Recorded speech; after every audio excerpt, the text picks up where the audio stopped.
श्रीरामचंद्रा करुणा समुद्रा ध्यातो तुझी राजसयोग मुद्रा नेत्री नये रे तुझवीन निद्रा कै भेटसी बा मजला सुभद्रा शुकासारिखे पूर्ण वैराग्य जाचे वशिष्ठा परिज्ञान योगेश्वराचे कवी वाल्मिका सारिखा मान्य ऐसा नमस्कार माझा सद्गुरु श्री रामदासा जय जय रघुवीर समर्थ जय जय रघुवीर समर्थ रघुवीर समर्थ. सुंदरकांड भाग दुसरा.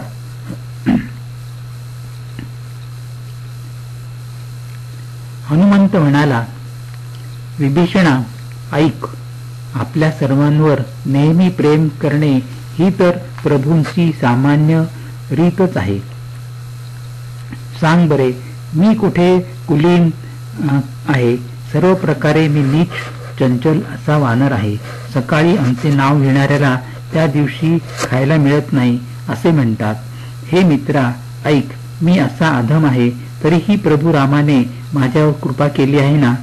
भगवंताच्या गुणांचे वर्णन करताना हनुमंताच्या नेत्रात प्रेमाचे अश्रू दाटून आले होते. हे जाणत असूनही की जे लोक श्रीराम प्रभूंना विसरून विषयांच्या मागे लागतात ते दुःखी का बरे होणार नाहीत. अशा प्रकारे श्रीरामांच्या गुणांचे वर्णन करताना हनुमंतास अवर्णनीय शांती लाभली. यानंतर विभीषणाने लंकेमध्ये सीतामाई कशा प्रकारे आपले दुःखी जीवन व्यतीत करते आहे याचे वर्णन करून सांगितले. हे ऐकून हनुमंत म्हणाला, हे बंधू, मी सीतामाईला भेटू इच्छितो. विभीषणाने सर्व उपाय सांगितले. त्यावेळी हनुमंत लहान रूप घेऊन निघाला आणि अशोक वनात आला. सीतेला पाहून त्याने मनोमनी तिला प्रणाम केला. त्याला सीता अत्यंत कृश झालेली, शिरावर जटांची एक वेणी घातलेली असलेली आणि निरंतर श्रीरामांच्या गुणांचे स्मरण करीत बसलेली दिसली. ती आपल्या पायांकडे पाहत श्रीरामांच्या चरणकमलांमध्ये मग्न झालेली होती. अशा दीन दुःखी अवस्थेत पाहून हनुमंताला अतिशय वाईट वाटले. वृक्षाच्या पानांमध्ये लपून हनुमान विचार करू लागला की आता काय करावे. त्याच वेळी अनेक स्त्रियांसह रावण नटून थटून तेथे आला. त्या दुष्ट रावणाने सीतेला अनुकूल करून घेण्यासाठी अनेक प्रकारे समजावून सांगितले. साम दाम दंड भय व भेद दाखवून पाहिले व तो सीतेला म्हणाला, हे सुमुखी, हे बुद्धिमत्ते स्त्रिये ऐक. मंदोदरी इत्यादी सर्व स्त्रियांना म्हणजे राण्यांना मी तुझ्या दासी करून टाकीन असा माझा प्रण आहे. तू एकदा माझ्याकडे पाहत तर खरे. त्यावेळी आपल्या परम स्नेही अयोध्यापती श्रीरामांचे स्मरण करीत आणि दोघांमध्ये एका गवताच्या काडीला आडोसा धरीत सीता म्हणाली, हे दशानन रावणा ऐक. काजव्याच्या प्रकाशाने काही कमलिनी उमलत नाही. ती पुढे म्हणाली, तू आपल्या मनात या गोष्टीचा नीट विचार कर. अरे दुष्टा, तुला रघुवीरांच्या बाणांची कल्पना नाही. अरे पाप्या, मी एकटी असताना तू मला हरण करून आणलेस. अरे अधमा, निलाजऱ्या, तुला लाज कशी वाटत नाही. स्वतःला काजव्याप्रमाणे आणि श्रीरामांना सूर्याप्रमाणे असे सीतेने संबोधन केल्यामुळे रावण अत्यंत क्रोधायमान झाला आणि तलवार उपसून अत्यंत चिडून म्हणाला, सीते, तू माझा अपमान केला आहेस. या कठोर कृपणाने तुझे शिर कापून टाकतो. अजूनही माझे म्हणणे मान्य कर, नाहीतर हे सुमुखी तुला प्राण गमवावे लागतील. सीता रावणाचे हे वक्तव्य ऐकून म्हणाली, हे दशानना, श्रीरामांची भुजा निळ कमळांच्या माळेप्रमाणे सुंदर आणि हत्तीच्या सोंडेप्रमाणे पुष्ट आहे आणि विशाल आहे. तिने तुझी मस्तके धडा वेगळी होतील. सीतेचे शब्द ऐकून रावण तिला मारून टाकण्यासाठी धावून गेला. परंतु मंदोदरीने नीती सांगून त्याला समजावले. त्यावेळी रावणाने राक्षसींना बोलावून सांगितले, सीतेला अनेक प्रकाराने भीती दाखवा आणि जर हिने 1 महिन्यात माझे म्हणणे ऐकले नाही तर मी हिला तलवार उपसून मारून टाकीन. असे सांगून रावण घरी गेला. इकडे राक्षसी भयानक रूपे धारण करून सीतेला भयभीत करू लागल्या. त्या राक्षसींमध्ये श्रीरामांच्या चरणी प्रेम असणारी आणि विवेकी अशी एक त्रिजटा नावाची दासी होती. तिने सर्वांना बोलावून तिला पडलेले स्वप्न सांगितले. ती म्हणाली, हे सख्यांनो, सीतेची सेवा करून स्वतःचे कल्याण करून घ्या. मी स्वप्नात पाहिले आहे की एका वानराने लंका जाळून टाकली आहे. राक्षसांची संपूर्ण सेना मारली गेली आहे. रावणाचे 20 हात तुटून गेले असून तो वस्त्रहीन अवस्थेत तर गाढवावर बसला आहे. अशा प्रकारे तो दक्षिण लोकी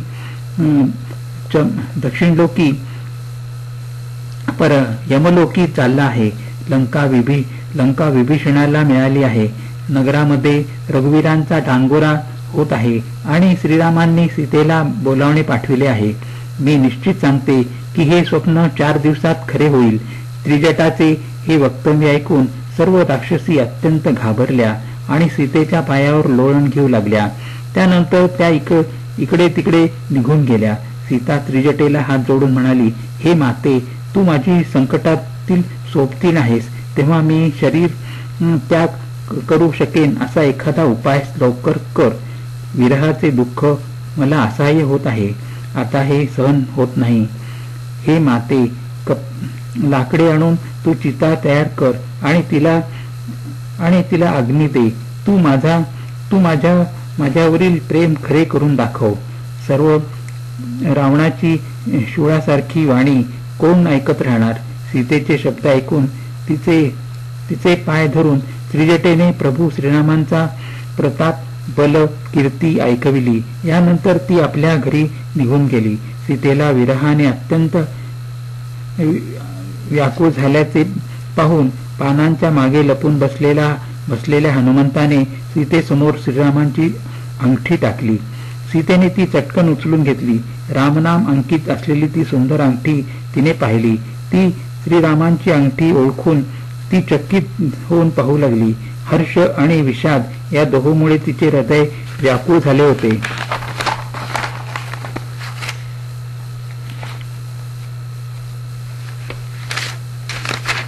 त्यावेळी हनुमंत मधुर वाणीने श्रीरामांचे गुणवर्णन करू लागला. ते ऐकून सीतेचे दुःख पळून गेले. ती मन आणि कान लावून ते ऐकू लागली. हनुमंतांनी सुरुवातीपासून सर्व वार्ता सांगितली. सीता म्हणाली, ज्याने कानांना अमृतमय वार्ता सांगितली आहे, हे बंधू, तू प्रकट का होत नाहीस. त्यावेळी हनुमंताने झाडावरून खाली उडी मारून तो सीतेजवळ गेला. सीता पाठमोरी बसली होती. हनुमंताला आश्चर्य वाटले. तो म्हणाला, हे सीता माते, करुणानिधान श्रीरामांची शपथ घेऊन सांगतो, मी श्रीरामांचा दूत आहे. ही अंगठी मीच आणली आहे. ती श्रीरामांनी ओळखीची खूण म्हणून तुला दिली आहे. सीतेने विचारले, नर आणि वानर यांची मैत्री कशी झाली ते सांग. त्यावेळी हनुमंताने सुग्रीवाच्या भेटीची वार्ता पूर्णपणे सीतेस सांगितली. कपिरायाचे ते प्रेमळ शब्द ऐकून सीतेच्या मनात विश्वास निर्माण झाला. तिने जाणले की हनुमंत काया वाचा मनाने कृपासिंधू श्रीरामांचा सेवक आहे. त्यावेळी तिला हनुमंताबद्दल फार प्रेम वाटू लागले. तिचे डोळे पाणावले व शरीर रोमांचित झाले. ती म्हणाली, अरे हनुमंता, मी विरह सागरात बुडत होते. तू मला वाचवण्यासाठी जणू जहाज झाला आहेस. माझा जीव तुझ्यावरून ओवाळून टाकते. आता तू मला श्रीरामांची धाकटा बंधू लक्ष्मणासह खुशाली सांग. रघुनाथ तर कोमल हृदयाचे आहेत. त्यांनी निष्ठुरता का धरली आहे. सेवकाला सुख देणे हा त्यांचा सहज स्वभाव आहे. ते माझी कधी आठवण काढतात का. असे म्हणताना तिच्या डोळ्यात अश्रू भरून आले आणि गळा भरून आला. सीतामातेची अशी अवस्था पाहून हनुमंत म्हणाला,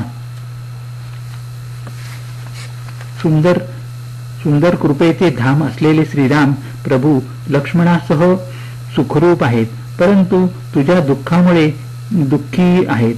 हे माते, मनात उणे आणू नकोस.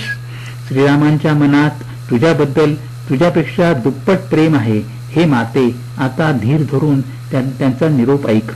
असे सांगितल्यावर हनुमंताची वाणी सद्गदित झाली. त्याच्या डोळ्यातून प्रेमाश्रू वाहू लागले. स्वतः सावरून घेऊन तो म्हणाला, श्रीरामांनी सांगितले आहे की सीते, तुझ्या विरहामुळे सर्व पदार्थ मला प्रतिकूल झाले आहेत. वृक्षांची कोमल नवी पालवी अग्नीप्रमाणे, रात्र ही काळरात्रीप्रमाणे आणि चंद्रमा सूर्याप्रमाणे भासतो आहे. कमळांची वने भाल्याच्या वनासारखी बनली आहेत. आकाशातील मेघ जणू उकळत्या तेलाचा वर्षाव करीत आहेत.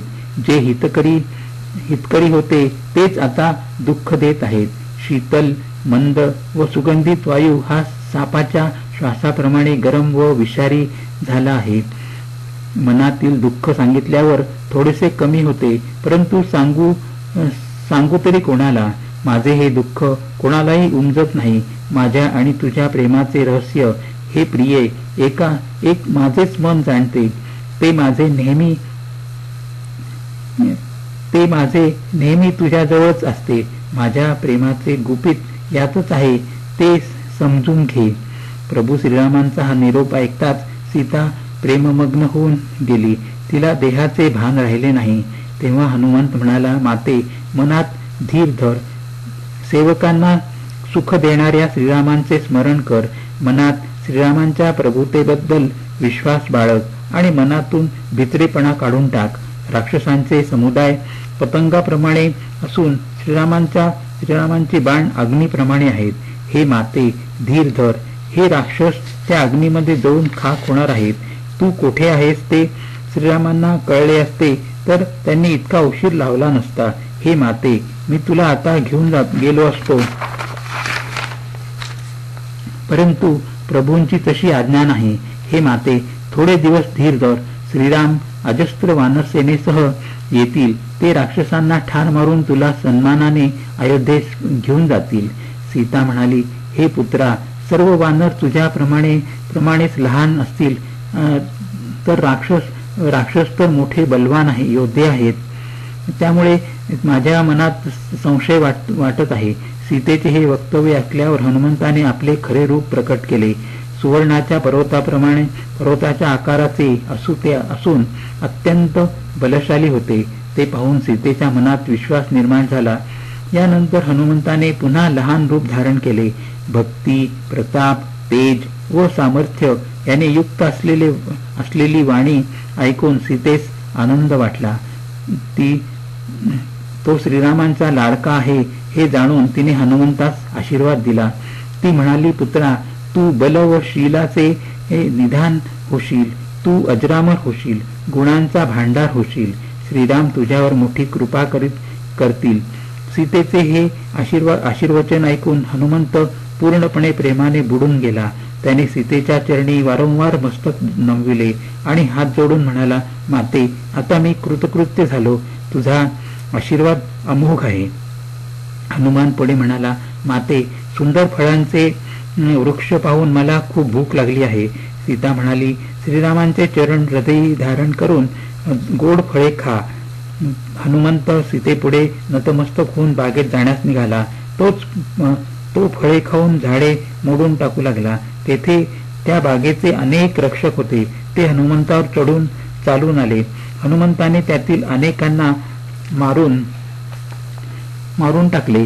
काही रक्षक रावणाकडे धावत गेले आणि त्याला म्हणाले, हे नाथा, एक मोठा वानर आला आहे. त्याने अशोक वाटिका उजाड करून टाकली आहे. त्याने फळे खाऊन झाडे उपटून टाकली आहेत. बागेच्या रक्षकांना चेचून खाली पाडले. हे ऐकून रावणाने पुष्कळ योद्धे पाठविले. त्यांना पाहून हनुमंताने गर्जना केली. या सर्व राक्षसांचा हनुमंताने संहार केला. ही बातमी रावणास कळताच त्याने मोठी सेना आपला पुत्र अक्षय कुमाराबरोबर पाठविली. तो येत असल्याचे पाहून हनुमंताने एक मोठा वृक्ष उपटून त्याच्यावर टाकला. त्याने अक्षय कुमार गतप्राण झाला. त्याच्याबरोबर आलेल्या सर्व योद्ध्यांना हनुमंताने मोठ्या चातुर्याने मारून टाकले.